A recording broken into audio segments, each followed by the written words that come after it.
एक बार महात्मा बुद्ध किसी गांव में प्रवचन दे रहे थे। वे अपनी बात को समाप्त करते हुए बोले, मानव के दुख का कारण क्या है?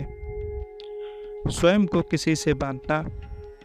जहाँ भी मोह होता है, बंधन होता है, वहाँ दुख स्वयं ही उत्पन्न हो जाता है। अतः अपने बंधनों को जानें और उनसे बाहर निकलने का प्रयास करें। इसके बाद उन्होंने सभी लोगों का आशीर्वाद दिया और अपने आश्रम को लौट गए। अगले दिन उनसे एक व्यक्ति मिलने आया।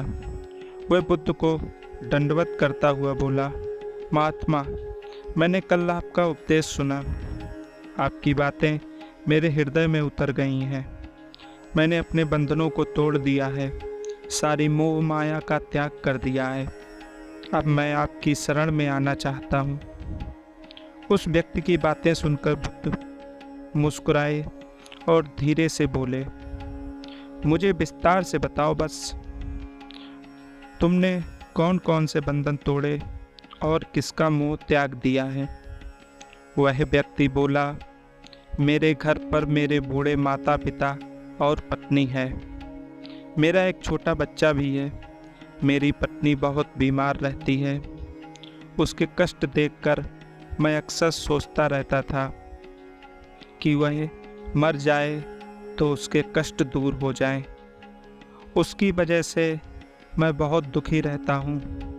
लेकिन कल जब मैंने आपका उपदेश सुना तो मेरी समझ में आ गया कि मेरे परिवार से मेरा बंधन ही मेरे दुखों का कारण है। अगर मैं इसके चक्कर में पड़ा रहूँगा तो कभी सत्य को नहीं जान सकूँगा। इसलिए मैं अपने घर को त्याग कर आपके पास आया हूँ। बुद्ध ने पूछा, क्या तुम सचमुच सभी बंधनों से मुक्त हो गए हो? देख लो, कहीं कोई बंधन तुम्हारे पीछे रह तो नहीं गया? वह व्यक्ति बोला, नहीं प्रभु, मैं अपने जीवन की सारी चीज़ों को पीछे छोड़ आया हूँ और जब आगे बढ़ना चाहता हूँ। बुद्ध ने कहा, अगर ऐसी बात है तो फिर ठीक है, आज तुम यही आश्रम में रुको। कल मैं तुम्हें बताऊंगा कि तुम्हें क्या करना है। बुद्ध ने अपने एक शिष्य की ओर इशारा किया। शिष्य ने उस आश्रम के अतिथि कक्ष में पहुंचा दिया। वह व्यक्ति बहुत उत्सुक था। आश्रम की गतिविधियां देखता रहा। उन्हें देखकर वह बहुत प्रसन्न हुआ और अपने सौभाग्य पर इतराता रहा। अगले दिन बुद्ध ने उस व्यक्ति को एक कार्य सौंपते हुए कहा, तुम्हें पूर्व की दिशा में जाना है। वहाँ पर तुम्हें एक गांव मिलेगा। गांव के बाहर की एक साधिका का घर है। वह तुम्हें कोई वस्तु देगी। उसे लेकर तुम्हें वापस मेरे पास आना है। वह व्यक्ति पूर्व दिशा की ओर चल पड़ा। गर्मी का मौसम था। कुछ ही देर में वह पसीने से तरबतर हो गया। उसे प्यास भी सताने लगी। वह सोचने लगा कि अगर इस समय मैं अपने घर पर होता तो इस तरह गर्मी में पसीना नहीं बहाना पड़ता। कुछ दूर और चलने पर उसे भूख भी सताने लगी, पर वह एक सुनसान और बंजर रास्ता था। आसपास ना तो कोई पेड़ था और ना ही कोई पोखर तालाब। वह पुनः सोचने लगा कि अगर मैं इस समय अपने घर पर होता तो अपनी पत्नी के हाथ का बना स्वादिष्ट भोजन कर रहा होता। पता नहीं क्यों बुद्ध ने मुझे गर्मी में इतनी दूर भेज दिया। काफ़ी देर तक चलने के बाद वह व्यक्ति गांव में जा पहुंचा। गांव के बाहर ही एक घर बना हुआ था। उसने दरवाजे के पास पहुंचकर उसे धीरे से खटखटाया। दरवाजे को एक साधिका ने खोला। उसके चेहरे पर एक अद्भुत तेज था। वह व्यक्ति उसे देखकर मंत्रमुग्ध हो गया। साधिका ने उसे अभिवादन कराते हुए कहा, मैं जानती हूँ आपको बुद्ध ने भेजा है, आप अंदर आ जाएं। वह व्यक्ति घर के अंदर चला गया। साधिका के कहने पर उसने पानी से हाथ मुँह धोया और एक चटाई पर बैठ गया। साधिका ने उसके सामने भोजन की थाली रख दी।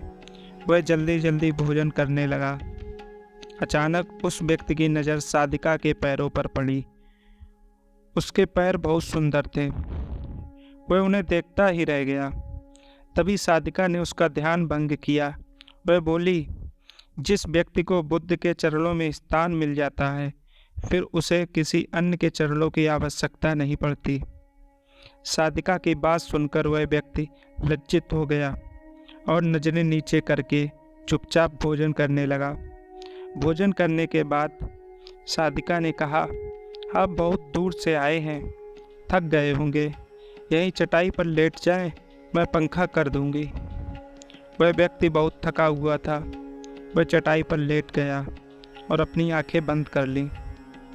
साधिका उसे पंखा करने लगी, पर लेटने के बाद भी उस व्यक्ति को चैन नहीं आया। उसने धीरे से अपनी पलकों को खोला और चोर नज़रों से साधिका को देखने लगा। वह सोचने लगा, यह स्त्री कितनी सुंदर है, इसकी बाड़ी कितनी मोहक है।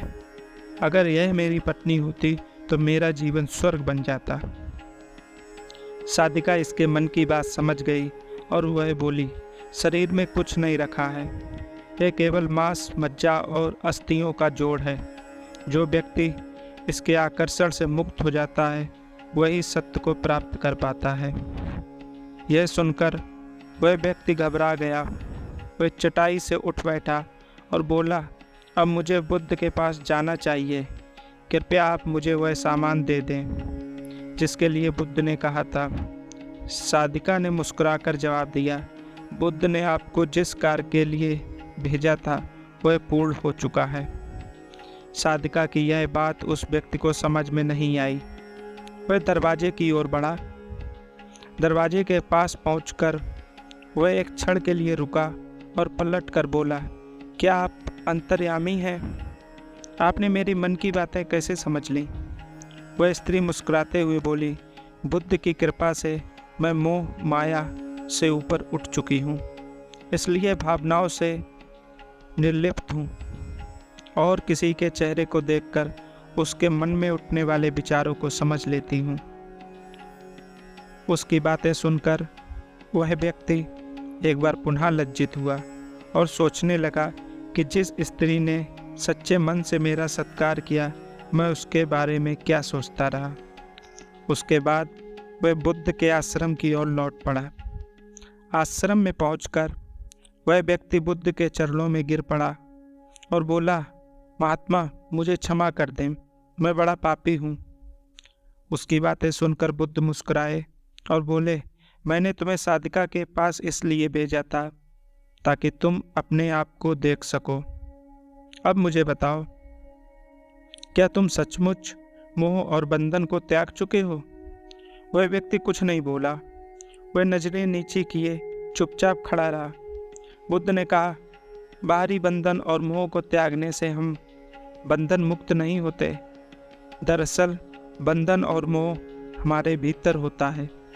तुमने परिवार को छोड़ दिया और सोचा कि मैं बंधन मुक्त हो गया, लेकिन जैसे ही तुम्हें अवसर मिला, तुम्हारे भीतर का मोह जाग उठा और इसी वजह से आज तुम अपने आप को पापी समझ रहे हो। मुझे क्षमा कर दे प्रभु। उस व्यक्ति ने अपने हाथ जोड़ दिए। फिर वह धीरे से बोला, आप सही कह रहे हैं, मैं केवल अपनी पत्नी से पीछा छुड़ाना चाहता था। वह बहुत बीमार रहती है। 1 वर्ष से हमारे बीच संबंध भी नहीं बन पाए। मैं कुछ ज़्यादा कमाता भी नहीं हूँ, इसलिए मैं अपने परिवार के दायित्वों का निर्वहन भी ठीक ढंग से नहीं कर पा रहा था। शायद इसीलिए मैं अपने परिवार से पीछा छुड़ाना चाहता था, पर अब मैं समझ गया हूँ, मेरा परिवार ही मेरा सत्य है और उसके दायित्वों का निर्वहन ही असली कर्म है। बुद्ध बोले, मैं जो कुछ भी कहता हूँ वह अपने अनुभव के आधार पर कहता हूँ। लोग मेरी बातों को सुनते तो हैं, पर वे अपने स्वार्थ के अनुसार ही उसका अर्थ ग्रहण करते हैं। इसलिए मोह, माया, कामना, इच्छा, वासना, क्रोध को लोग बाहर की ओर खोजते हैं, जबकि यह हमारे भीतर ही है। हम दूसरों को देखकर तरह तरह की कामना करने लगते हैं। कामना से इच्छा जन्म लेती है इच्छा से वासना पैदा होती है और वासना की पूर्ति न होने पर क्रोध उत्पन्न होता है। यह सब एक दूसरे से जुड़े हुए हैं। क्रोध के लिए हम सदैव दूसरों को जिम्मेदार ठहराते हैं, जबकि क्रोध का स्रोत हमारे भीतर है। तुम चाहोगे तो क्रोध आएगा, तुम चाहोगे तो क्रोध नहीं आएगा। इसी तरह बंधन बाहर नहीं होते, हमारे मन में होते हैं। हम मन से ही किसी से बन जाते हैं और मन के कारण ही हम दुख पाते हैं। लेकिन जो व्यक्ति इन बातों को गहराई तक पहुंच जाता है, वह दुखों से हमेशा हमेशा के लिए मुक्त हो जाता है। दोस्तों, हमें उम्मीद है आपको बुद्ध की ये कहानी बहुत अच्छी लगी होगी। कृपया हमारे YouTube चैनल को आप लोग सपोर्ट कर सकते हैं। धन्यवाद।